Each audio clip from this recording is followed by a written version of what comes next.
On today's episode, 3 out of our 4 games this weekend resulted in a win. I've got those highlights, and stay tuned for the end of the show to find out this week's update on 434 in the NFL.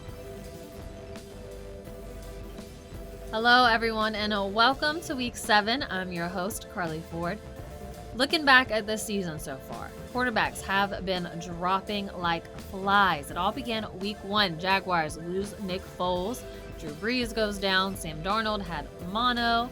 He's back. Probably should have waited until after the Jets played the Patriots. Seen ghosts. Then the Steelers lose Big Ben. Cam Newton's out for a little while. So is Trubisky. And now the most recent injury is Patrick Mahomes. Thursday night against the Broncos, he went out the first half of the game, dislocated his knee. Now, it's nothing too significant. He doesn't need surgery. He's expected to miss up to 3 to 6 weeks.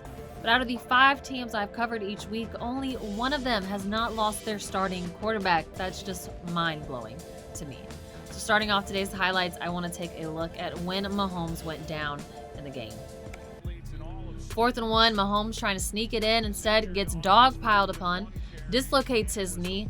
I did not include the video of them popping it back into place. I can't look at stuff like that, but I can look at Thornhill's highlights, even without Mahomes for the rest of the game. Chiefs win 30-6 in Denver. Thornhill, number 22, 3 total tackles, 2 solo on the day. Chiefs first in the AFC West with a 5-2 record. Another team on their backup is Jacksonville, number 76, Will Richardson. I love watching his highlights. So good at creating holes and lanes. Minshew takes advantage of that for the first down. Jacksonville wins on the road in Cincinnati, 27-17. The Bengals are now 0-3 when facing a 4-3-4 player this year. These two teams also been using their backups, but Trubisky has returned for Chicago after missing a couple weeks. Number 70, top right, Massie, doing a good job of protecting him on his first game back.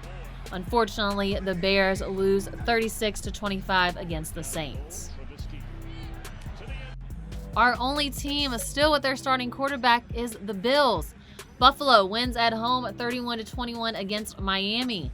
Big day for Tremaine Edmunds, 8 total tackles, 5 solo, a tackle for loss, and watch this play. Tremaine is so quick, no one even touches him. Straight line to Fitzpatrick. The Bills improved their record to 5-1 overall. But my favorite highlight for Tremaine would be this one. First defender in red, top of your screen, Maine with the block, so Micah Hyde can catch it in the air and take it to the crib. Not how the Dolphins wanted that onside kick to go down, but Tremaine and the rest of the Bills defense made such great blocks on this play that Hyde will be able to add this to his future highlight reel. That's all of our NFL highlights for the weekend. Both Tremaine's big brothers, Terrell and Trey, had a bye week with the Steelers. Terrell got to go back home to Virginia Tech and lead their homecoming festivities on Saturday. That game was insane. 6 overtimes against UNC. I made a highlight clip for y'all to see of that, of literally just the overtimes. So let's take a look at it. Wild weekend in Lane Stadium. Patterson finds Hazleton in the end zone, keeps Virginia Tech alive. They're going on to more overtimes. Let's take it to the 4th. UNC going for the field goal, but Virginia Tech blocks it. Number 28, Jermaine Waller. Hokies now going to get their chance to end the game. Can they do it? No, we're headed into more overtime, folks. Let's go ahead, skip to the 6th.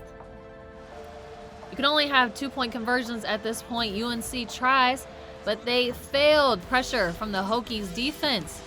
Virginia Tech gonna get a chance of their own to end this game. Patterson takes it into the end zone. Hokies win 43-41, 6 overtimes in Lane Stadium. Happy homecoming, Hokies.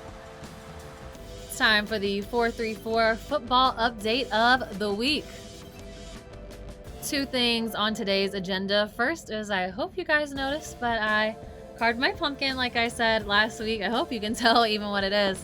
I put 434 in there, especially for the show. I'm obviously not winning any like pumpkin world carving championships. I'm not Doug Hodges, I'm not a world champ, but if you do remember, I'm still a national champion.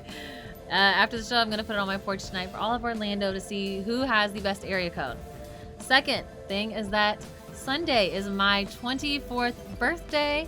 I'll be at the beach with my mom and Nana watching football day long because none of our players have byes. We've got 3 games at 1 o'clock, kicking it off with the Eagles versus the Bills. Buffalo's defense is currently ranked 3rd in the NFL. Another one of our teams has a big defensive year, and that's the Bears. They're ranked 5th in points allowed. They've got a home game against the Chargers. Our last game at 1 o'clock is Jets versus Jaguars. Hope Sam Darnold is okay and not seeing any more ghosts for the game. We have 2 prime time events kicking off Sunday night. Packers versus Chiefs. Kansas City is without Mahomes. It'll be a hard game after they're going against Aaron Rodgers. Had one of his best performances this past week. 5 touchdowns, 429 yards. But Monday night, Miami versus the Steelers. Pittsburgh coming off their bye. Mason Rudolph was cleared from concussion protocol last week, so he's had a little time to rest, regroup, and be ready for Monday night.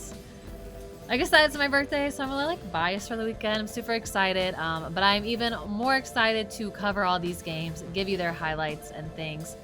Moving forward for the show, I've got some traveling coming up in the next couple months, so expect to see just a different location. I'm gonna try to spice things up a little more for y'all. But next week, I'll have highlights and more because, as always, Week 8 will be coming to you soon.